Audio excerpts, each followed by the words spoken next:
I'm live. Isn't that awesome? Turn on some light on the situation, see everything's going. My corner windows, the sun is still up. Summertime is here. The curious thing is happening. So, a lot of people know I'm finishing my degree, so I'm going to college. I have a phenomenal job as a lean manufacturing expert with Daimler. Um, Raising my 10-year-old little girl, social environment, girlfriend, all of the wonderful things that go with living life. Go to the gym, get them to go to work, hit the floor at 4:15 in the morning, go to bed about 11:30 midnight, or fall asleep anyway. Busy life, busy life, lots going on. And in the meantime, every now and then I look at it, I'm like, you know what? I need to get this thing going again. I need to reboot a lot of what's going on. So I'm like, okay, well, I've got a couple of platforms I can use. I have YouTube and I have, TikTok and I have what Snapchat and I have Instagram on this computer. I can't figure out how to get on my phone. Isn't that awesome? Um, I'll make the most of those. I have Twitter, but Twitter's a flipping nightmare. I don't care who owns it. Maybe Elon will turn it around, but for the most part, I find it to be it's almost like a pig pen. You hear all the pigs reeing all the time. It's just it's too much. I don't like it. But so what do? When you want to kick something off again, you take a look at what you've written and what you've done in this body of work I've created, which is substantive to say the least. And there is a bunch of it. There's a plethora of information that I've put out, and I take a good long look at who you come across on these various social media platforms. And part of what I'm writing the book about is, maybe we ought to lift the veil a little bit of this spirituality we're trying to cultivate and ask ourselves just what exactly is it we're trying to do. And more and more, the more I look at it, the more I'm like, some of these motherfuckers are dumber than shit. You couldn't talk to them if your life depended on it. They're not interested in creating um, something that works. They're not interested in becoming stronger. They're not interested in building a faith or a spirituality that will carry them through the tough times they think they can avoid by living in a fantasy world. I begin to wonder sometimes if it's not some kind of taint of the same kind of mindset that says, "Hey, I was really a girl and should in a man's body, not wanting to be um, that which you are, not wishing to cultivate the strengths of what you happen to be." I can't determine if it's cowardice or mental illness or just immaturity, or maybe it is the extrapolation of everything I've said about Loki. Maybe it's that culmination of that thought process at Eager's feast that occurs when Loki shoots down every positive comment or thought that another god says about another god. And I find myself, I really don't give a fuck. Hmm. Now, let me give you another little bit of insight because this is important. I mean, when you're talking to somebody, you need to understand everything they're going through. I have this way when I'm talking to people, I can kind of sense some of these things and I can ask a question that will lead to another question that might allow me to help them deal with a situation or a problem. And there's not much new under the sun. People continue to make the same mistakes because they're all being programmed by the same television or the same society for that matter. So I'm enjoying an enormous amount of success at my job. It's very busy. We're doing a 60,000 square foot expansion. There are shortages for integrated circuits and computer related products for just about everything we look at. My company happens to rebuild the brains, the electrical distribution systems, wiring harnesses, high voltage junction boxes, all manner of electronics that go into keeping things like Freightliner, Western Star, Allis Chalmers, Thomas Built Bus. Some of these big, we're one of the biggest in the business. And I'm a lean manufacturing expert at that. I lay out and design and identify, you know, shortcomings and how to improve and make the process more efficient. We have a competition every year. Now, this is about everything they do. There is, there are all manner of people working there. I assure you. Even in northern Minnesota, there's all manner of people working there.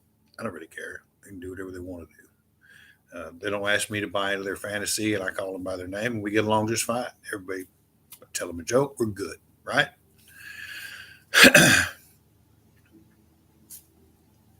So, just to give you an example, there's a relay that costs about $4.40 that we can't get.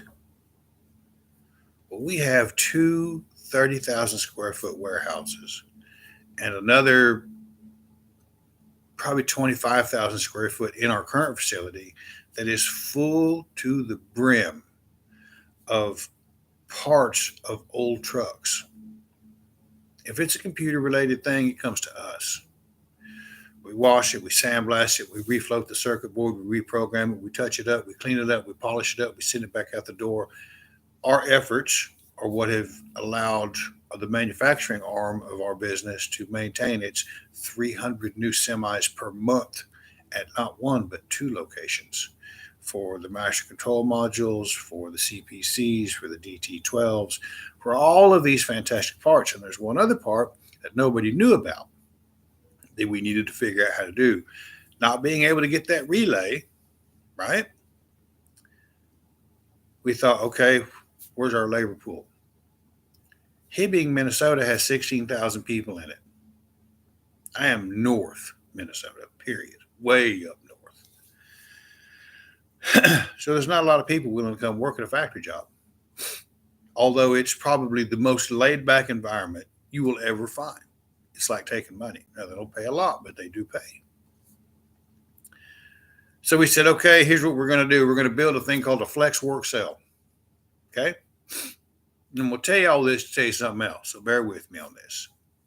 This is my job. I'm explaining what's going on.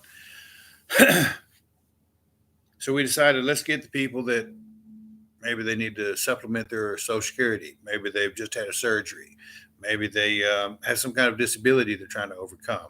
Maybe they have kids and are going to school. They can only work 4 hours Tuesday, Wednesday, and Friday. All right, we'll take that. Send them over here. We got enough of them.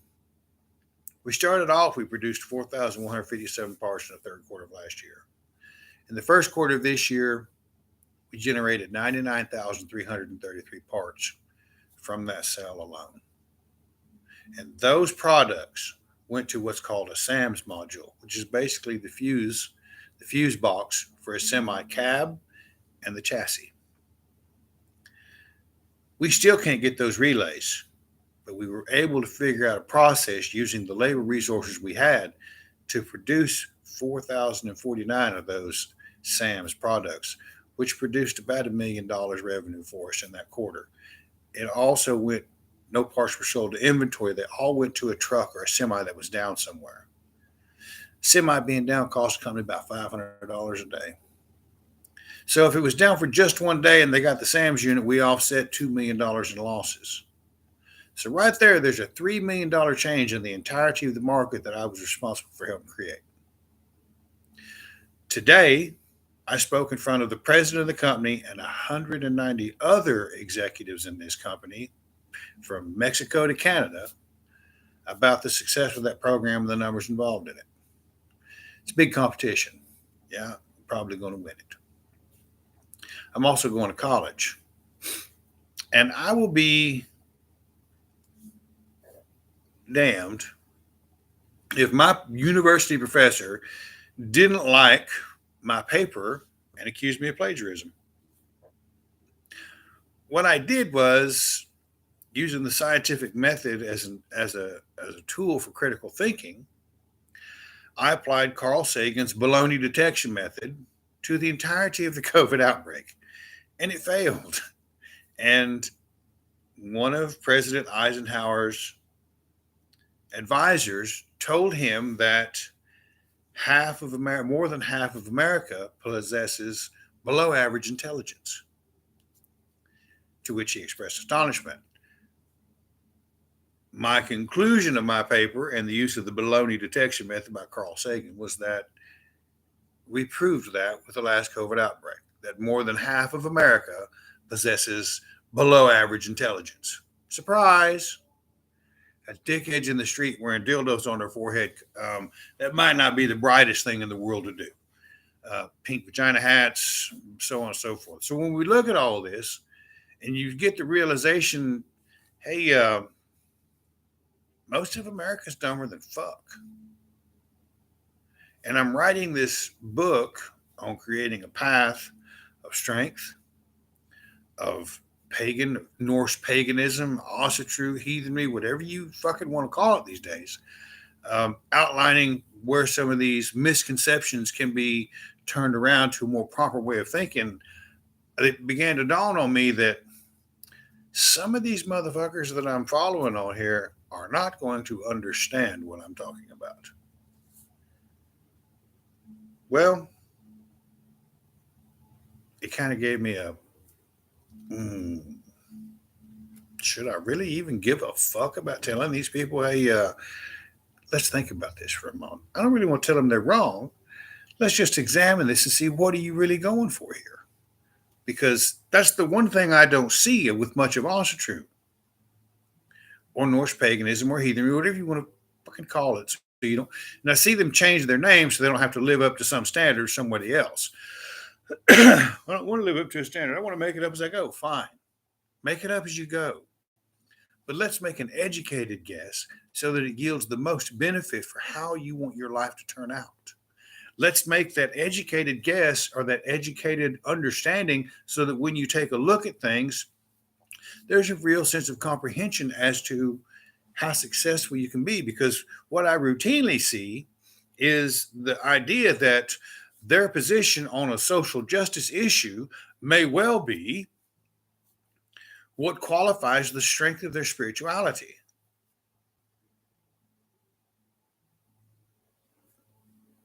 See, I was credentialed as a Gothi for the Austria Folk Assembly in 2013, 2012, somewhere in that time frame. So I've been working at this level for a while, watching the whole thing unfold.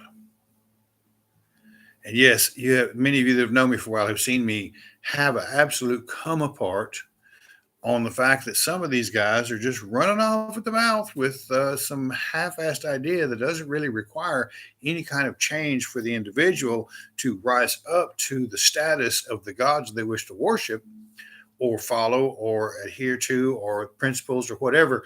I don't even see the cursory examination of such ideas. So in my mind, the ideas of personal growth seem to not be existent in over half the population of heathens. And I could probably write a very powerful paper on that. What is the solution? Well, I reached out to some people and talked to them about it. You know, if one person hears the strength of these words and what they mean and begins to adhere to it and follow it, that means something. If you've been gifted these kind of ideas and the strength with which to say them and the platform that you can say them on, do you not have an obligation to say them? Whether anyone celebrates it or not. Maybe one person will hear something later on down the line that'll change their life.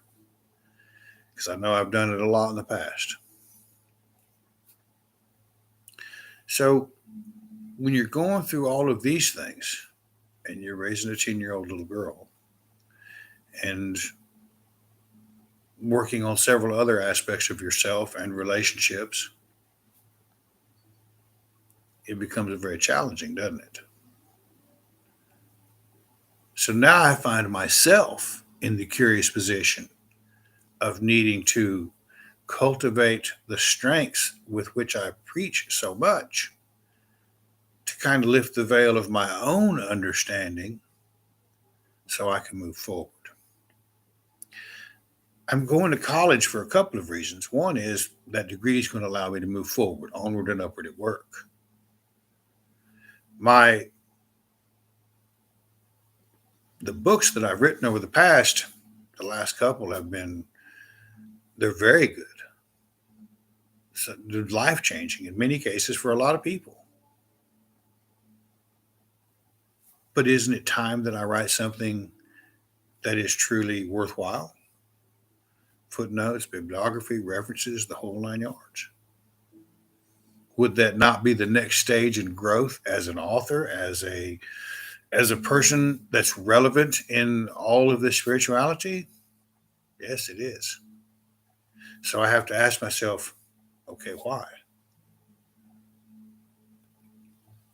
I keep coming back to that thing of lifting the veil of faith to get a good idea of what we're trying to do.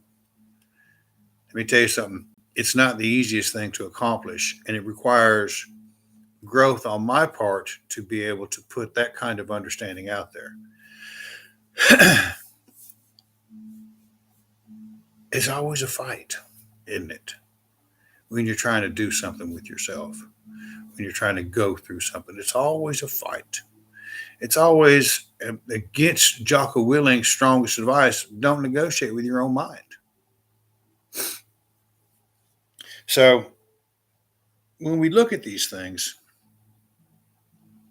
how do I get over not giving a fuck whether some moron on here who is so proud of the strength of his spirituality because of the 10 different social justice issues he believes are relevant, or making sure everyone knows he's not a racist?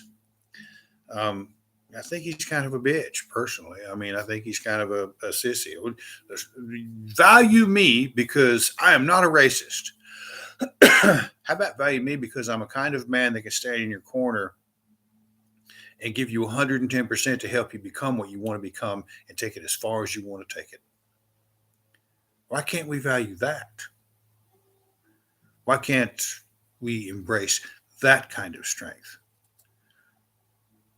Well, because we don't see it that often.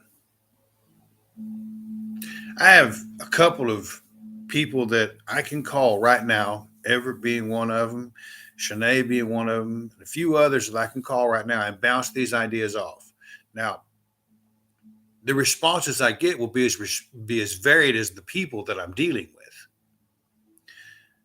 I got an exceptional gift today from Shanae. She bought me access to the Warrior Project, Chim's body of work. Don't think I ain't gonna steal that idea. No, it's gonna stay just like this. So I look forward to that journey of learning as well. And I always started off thinking that this broad horizon of spirituality was worth exploring. And as I continue to move towards the boundaries of that spirituality, which is kind of the way I feel sometimes, that I'm at the boundary of my understanding of spirituality and my ability to share it or express it, now all of a sudden I find myself on a great learning adventure as well. To me, this is a most wonderful thing.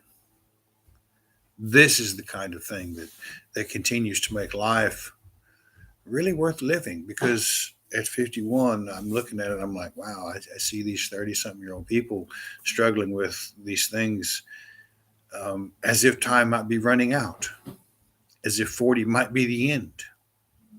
No, I assure you, you can build a bright future and entirely fuck it up in 10 years. Trust me, life is long. You'll get the opportunity to do it again and again. Let's figure out how to do it right.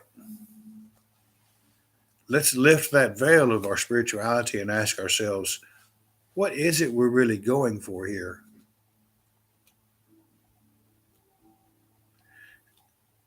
I think that's the most important thing, is to ask that hard question of the community, see who responds, like I always have, and those are the people we work with. Those are the people we associate with. Those are the people we strengthen our lives with knowing.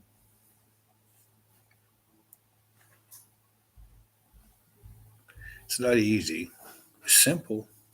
It's not easy, but it is most definitely worth it. And for myself, for the last decade for sure, and longer to tell you the truth, it's been a most rewarding experience.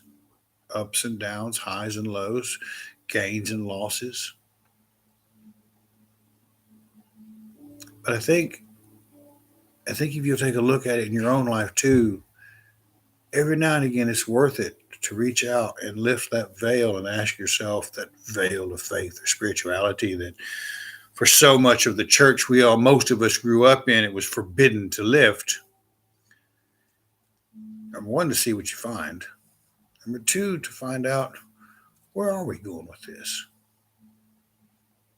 Are we going to so celebrate the make believe ideas of it that we burn it out like happened in the turn of the last century with the various societies that were formed and groups and cultures and social clubs that centered around the understanding of these ancient mythologies, almost touching the greatness of them, but getting lost in the academia of it and never letting it move beyond the fringe element. Well, whether we like it or not, in today's world, we're moving beyond that fringe element. And my great concern is, as I look at all of it, is that we're moving beyond that fringe element for a reason. Who knows what that might look like, but it's probably because the world is going to change in ways we cannot begin to comprehend. And we'll need every bit of the strength of that spirituality, not the make believe part of it, but the real part of it, to help us move forward in this world. So stick with me. Let's see what happens with all of it.